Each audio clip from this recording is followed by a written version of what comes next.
Jésus est descendu dans les régions inférieures de la terre. Celui qui est descendu est le même que celui qui est aussi monté. Épître 4, 9, 10.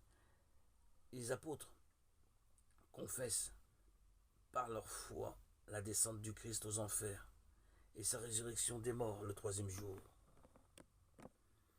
Parce que dans sa Pâque, c'est du fond de la mort qu'il a fait jaillir la vie.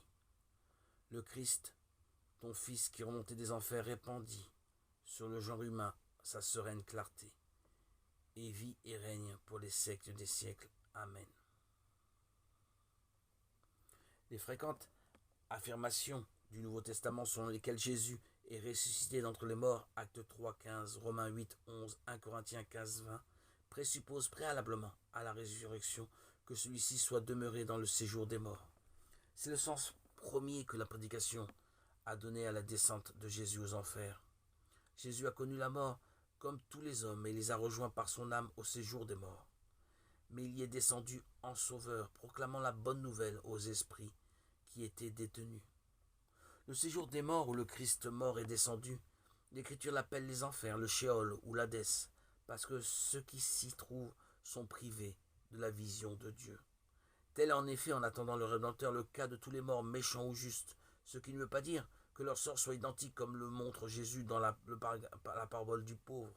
Lazare, reçu dans le sein d'Abraham, sont précisément ces âmes saintes qui attendaient leur libérateur dans le sein d'Abraham que Jésus-Christ délivra lorsqu'il descendit aux enfers.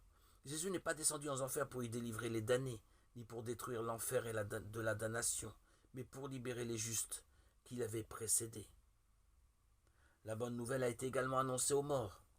1 Pierre 4, 6. La descente aux enfers est l'accomplissement jusqu'à la plénitude de l'annonce évangélique du salut.